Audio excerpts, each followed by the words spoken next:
Hello everyone, I am Bowser Jr. XD, and welcome back to the NASCAR Iceberg. Last time we took a look at Tier 1, which had a lot of basic NASCAR information, but today, it's time we go just a little bit deeper. Tier 2, Tip of the Iceberg. This is the stuff that starts getting a little more obscure.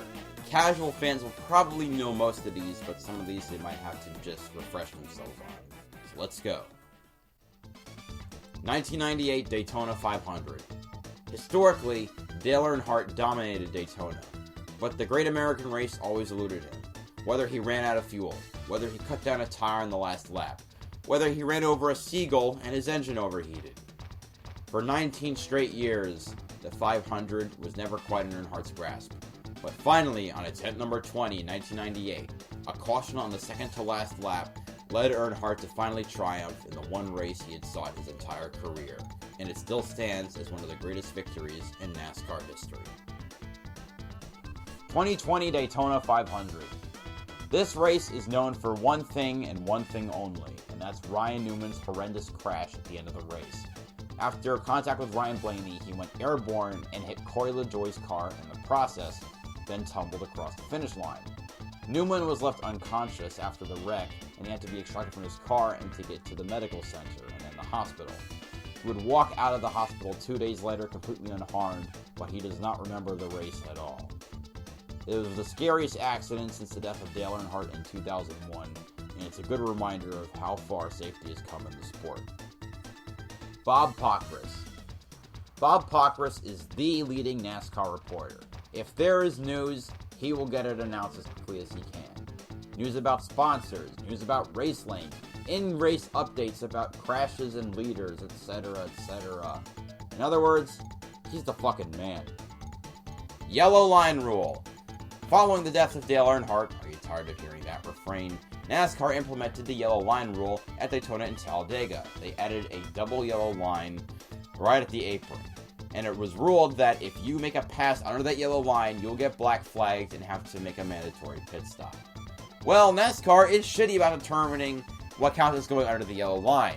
Not to mention that if you're forced under, you should not be penalized, but NASCAR never quite gets that right either. Just ask Regan Smith how badly he got fucked over in 2008. 1992 Hooters 500.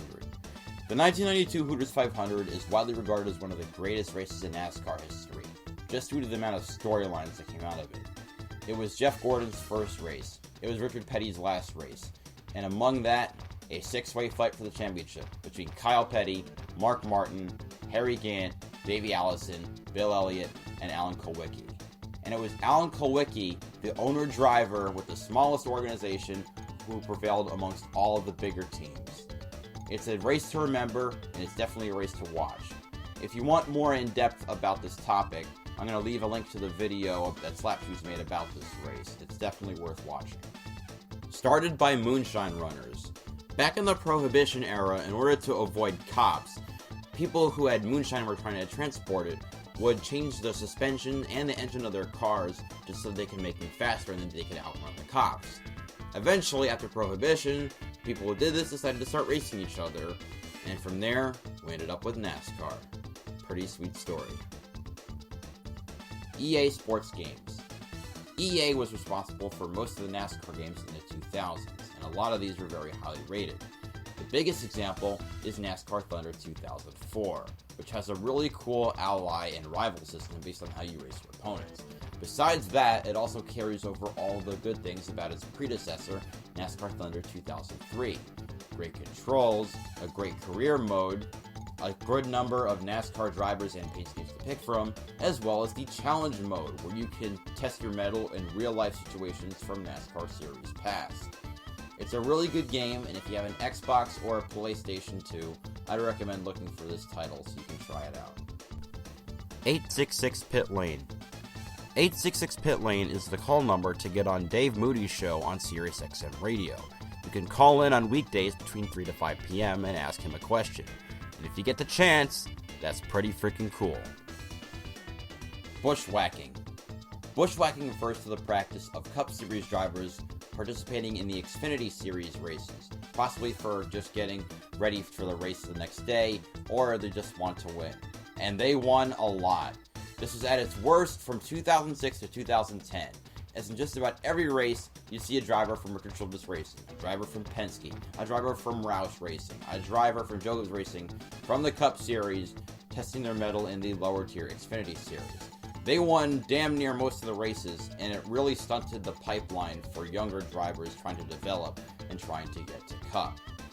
In 2011, this was changed by taking away the ability of these drivers to earn points, and later curbed later in the decade by limiting the number of starts they can make.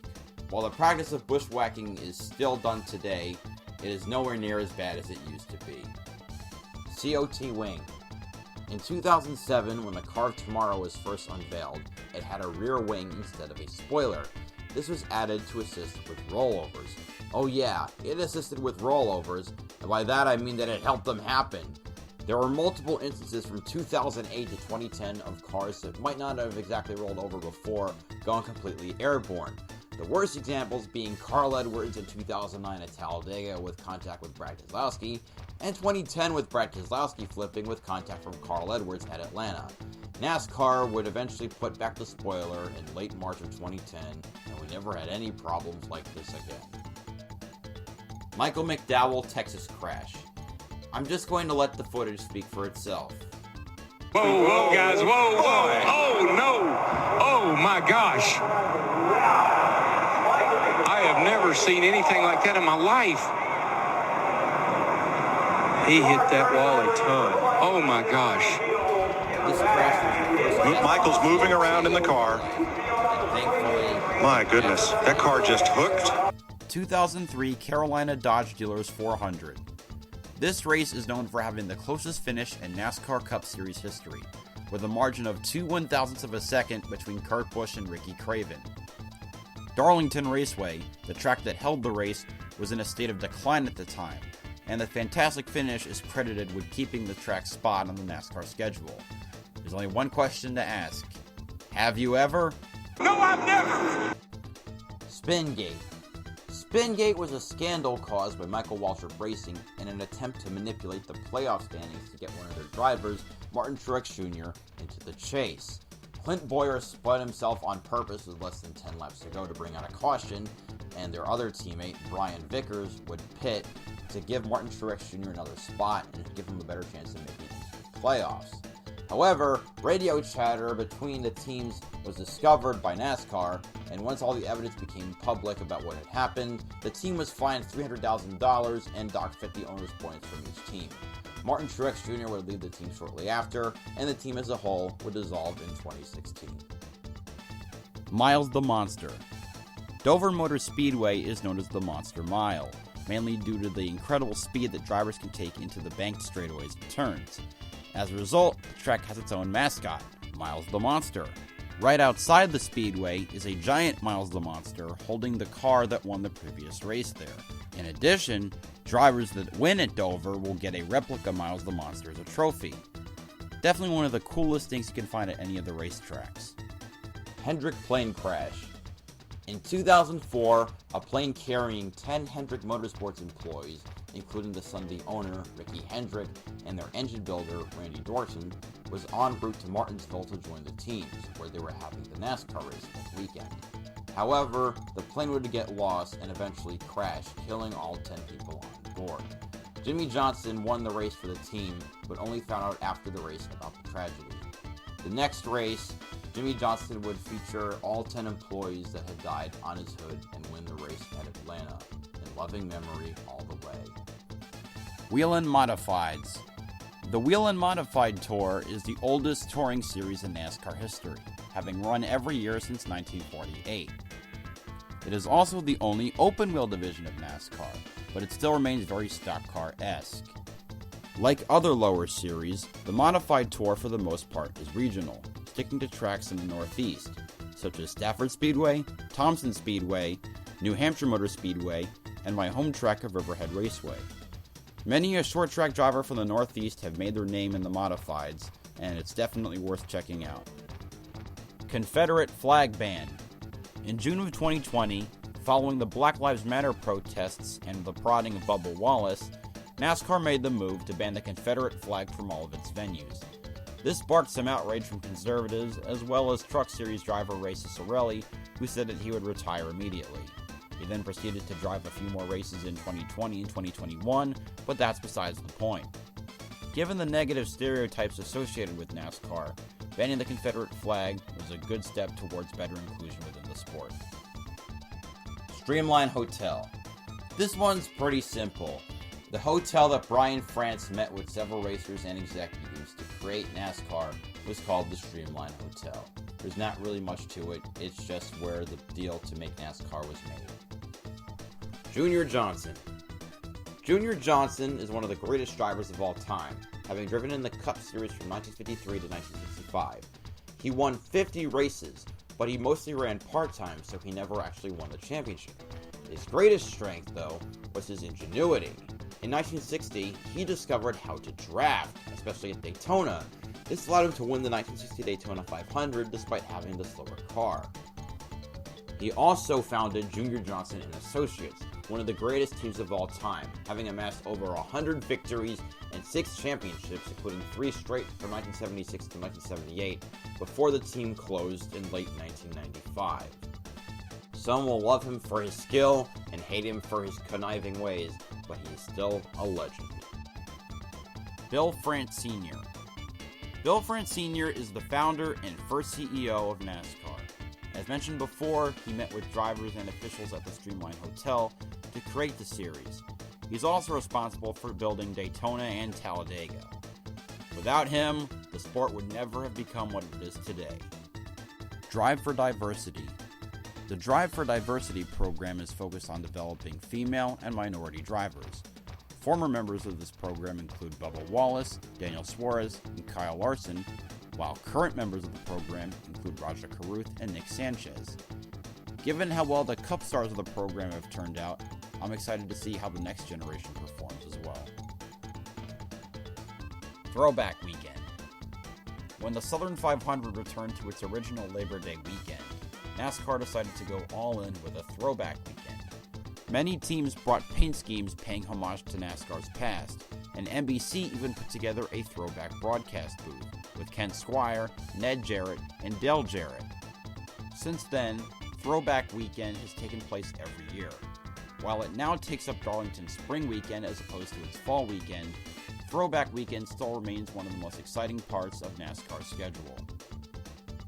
All-Star Qualifying. Qualifying for the All-Star race has always been interesting.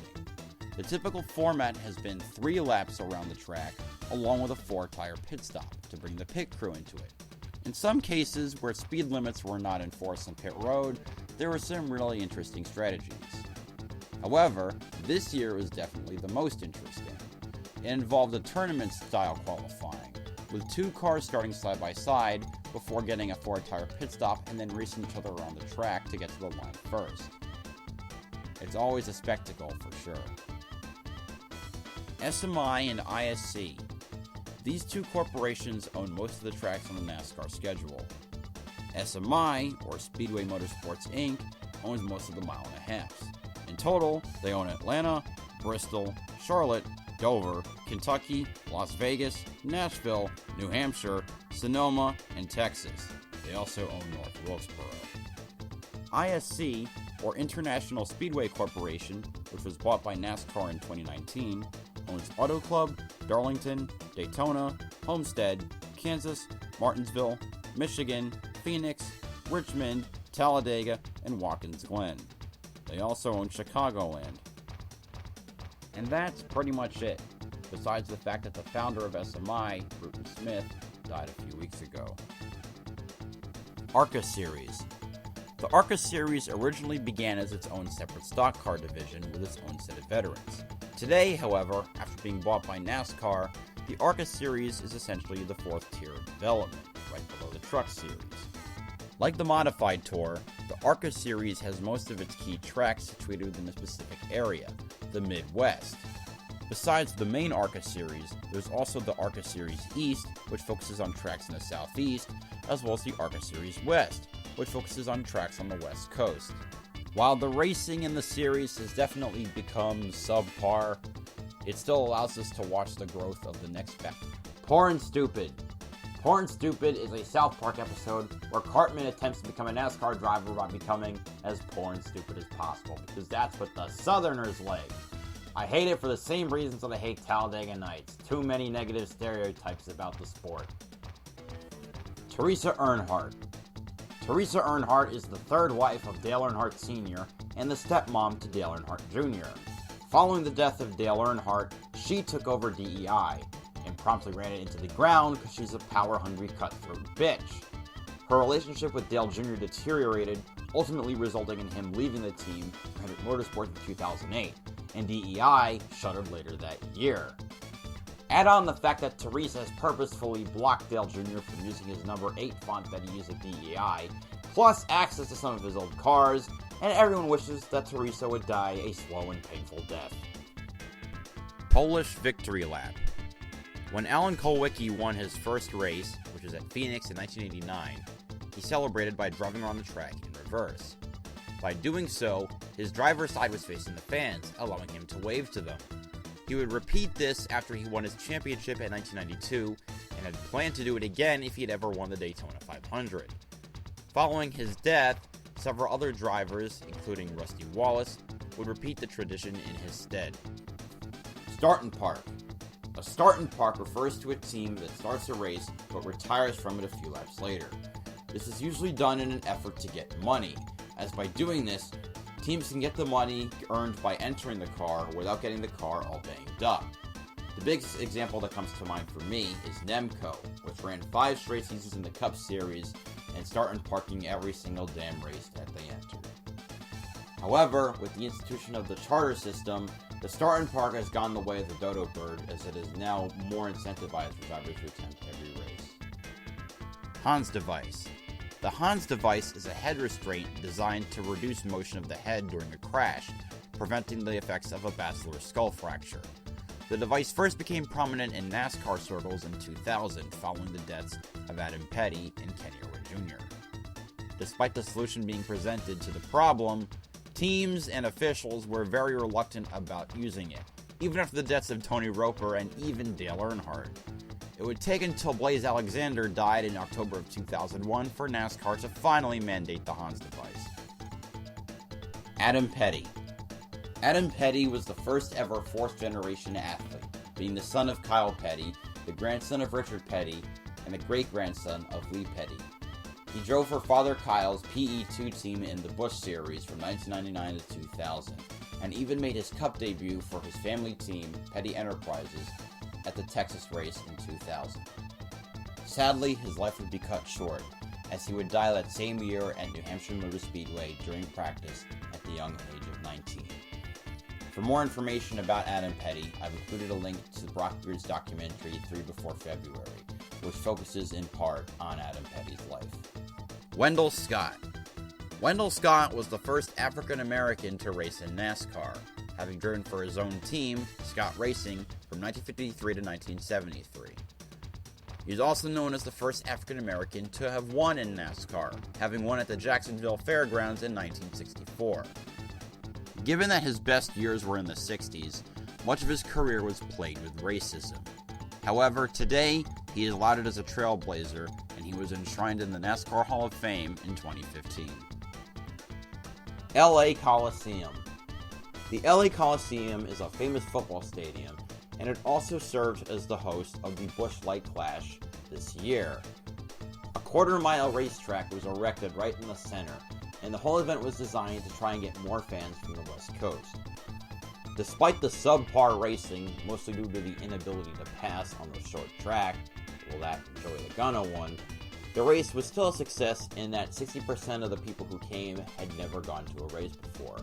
And based on that ability to get new fans from the West Coast, I think we can expect this race to return for years to come.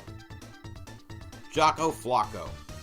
JOCKO FLOCKO was a rhesus monkey that served as the only co-driver in NASCAR history to the legendary Tim Flock in 1953. He was a big hit with the fans, and crazily enough, he actually won a race, being the co-driver to Tim Flock when he won at Hickory Motor Speedway. While he was very popular, it wouldn't last, as during a race at Raleigh Speedway, JOCKO FLOCKO got loose from his harness, and he went apeshit. See what I did there? He unfortunately had to be euthanized, but the whole story is just freaking wild. Could you imagine a monkey being strapped inside a car today in one of these races? Jesus Christ. ARCA brakes. ARCA brakes refer to when there's a wreck and drivers just don't stop or try to avoid it. They just pummel right through it and end up in the wreck themselves. This happens quite a lot with ARCA, especially in the 2000s and 1990s. The worst example was in the 2005 race at Daytona, where a wreck started with one guy spinning, and it resulted in about half the field crashing out with 2 cars flipping over. Number placement. The question of number placement has become a bigger thing now, starting with the 2020 All-Star race, where the numbers were pushed backwards. Now we have the next-gen car, and the numbers were pushed forward. Some like it pushed forward. A lot of people also like it in the center of the door, where it has been for the last 50 years. Personally, I don't really care, but it is an issue that divides a bunch of fans. It's not as bad as it was last year, but the issue still persists to some degree. Mickey Mouse. First of all, fuck everyone who uses this term. A Mickey Mouse win refers to a win that is undeserved or has little to no effort. The worst example of this is when people describe Chase Elliott's 2020 championship just because Kevin Harvick didn't make the Final Four. In other words, luck didn't go your way, so you're deciding to be a bitch. Well, fuck you. Tim Richmond. Tim Richmond was a driver most famous for driving the Hendrick number 25, with which he would win 7 races in 1986 and finish 3rd in the point standings. However, he was also known for a more rambunctious lifestyle, and this would come back to haunt him as he would fall ill after the 1986 season. He would come back for 8 races in 87 and score his first 2 wins back, but he would fall ill again, ultimately succumbing to AIDS in 1989. He's definitely one of NASCAR's biggest what-ifs. Smokey YUNICK. Before Junior Johnson, there was Smokey YUNICK, one of the most devilish car owners and mechanics you'd ever done meet. If there was a rule, Smokey YUNICK was probably responsible for it. He would keep the gas at a low temperature so that it expanded when it warmed during the race, thus leading to less pit stops. He would put an inflated basketball in the fuel tank before it was weighed so he could take it out and then fill it with more gasoline. When the fuel tank size is regulated, he would put in an 11-foot fuel line to give the car an extra 5 gallons of fuel. He once built a 7/8 scale car. The man was dedicated to his craft. And like the guy who stole the Talladega pace car, he's a fucking legend. Racing Reference. Racing Reference is a site that compiles info on every single race from every single discipline. NASCAR, IndyCar, Formula 1, supercars, etc., etc. They have it. From winner, to engine, to type of track, to pole position, to laps finished, to caution periods, to point standings. They have it all, and it's extremely useful. Talladega stolen pace car. Before the 1986 Winston 500, a young fan named Darren Crowder decided to sneak past security and hop into the pace car, whereupon he decided to take that Pontiac Trans Am around a few laps. This went well, until he was noticed by a lot of people. Police were called and they formed a barricade at the start-finish line, where they promptly caught and arrested the young man. But what a frickin' legend. Radioactive. Radioactive is a segment that's done for every race, where NASCAR pieces together radio from each of the teams to put together the story of the race. It's entertaining listening to the drivers complain about their cars, but it also provides valuable insight as to how the race is going by the driver's point of view. It's also got cussing, which leads to the Radio Sweetheart Nominee of the Week. Alright, man, cool down. Let's see if we get some points here.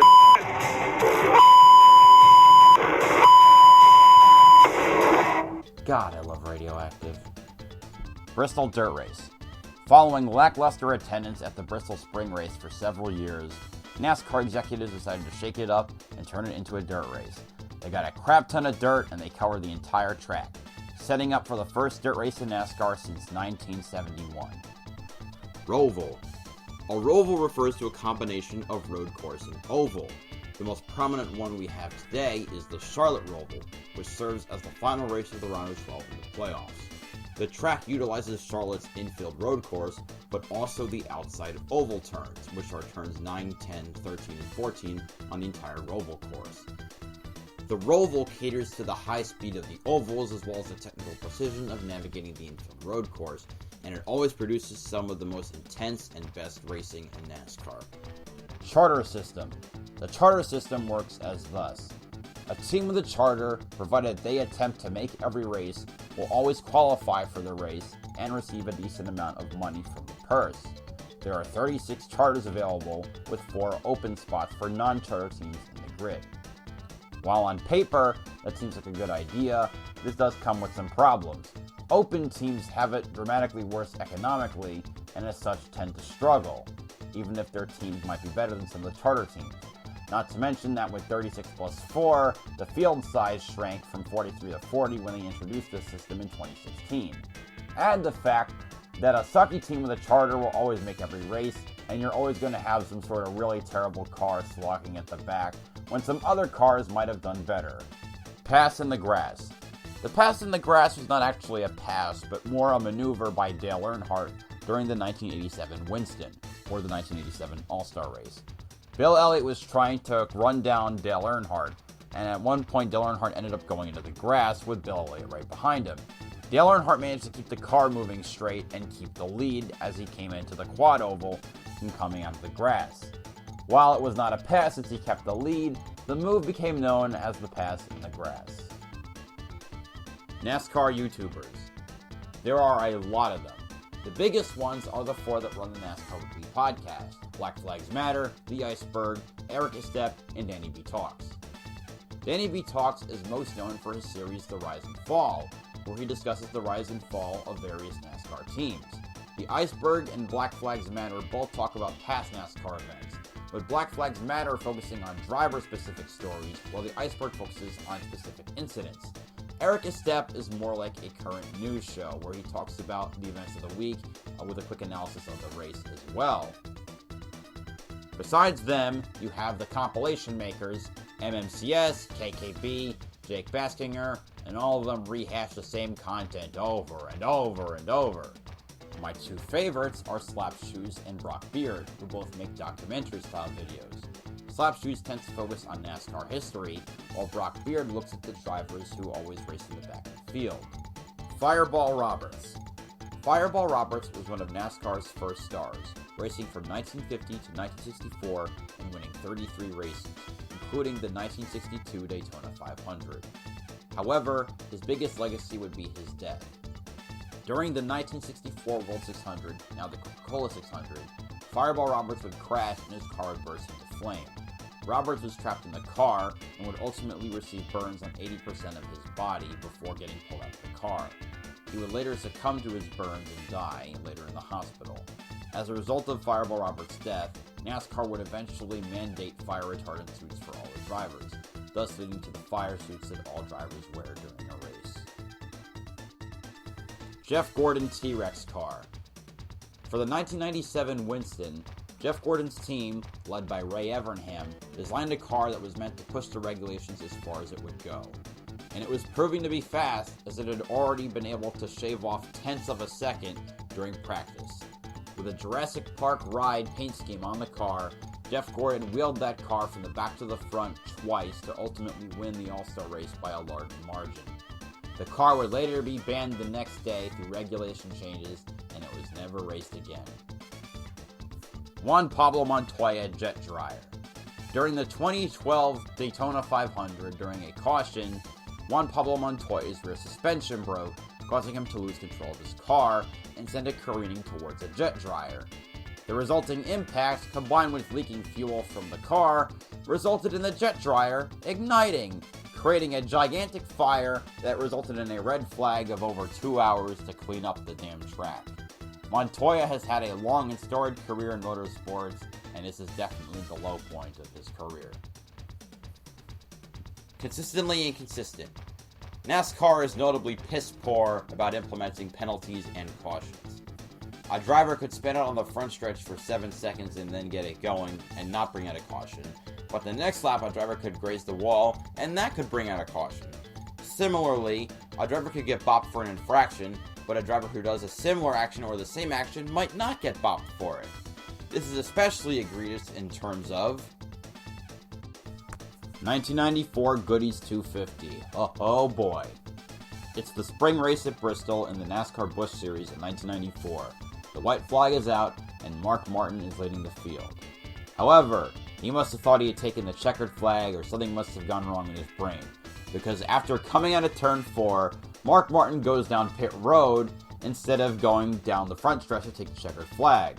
He tries to enter victory lane, but it's not open yet, so he gives up the lead on the final lap under caution, and David Green goes on to win the race. Whenever someone talks about something dumb done in NASCAR, this is usually what they refer to: rain racing. Rain racing is a rarity for NASCAR since it only affects road courses, but it still exists. When it starts raining, drivers can start using rain tires, which are softer and are meant to go through the water without slipping around like slick tires. Typically, when there's rain racing, it comes down more to driver skill, as it takes a really precise hand to navigate through turns when there's water on the track, and as such, produces some of the best racing on the circuit. NR 2003. NR 2003 is a racing simulation created by Papyrus Games in 2003. While the game was originally designed with just the 2003 season and cars, Crafty Myers has since been able to add cars for different years and even different series, such as the NASCAR Xfinity and Truck Series. There's many YouTubers still using NR 2003 to make their own sim series. As such, its popularity has not waned over the last 19 years, and it still remains as one of the greatest NASCAR games of all time. Mike Harmon Bristol Crash. I saved this one specifically for last, and frankly, the footage speaks for itself.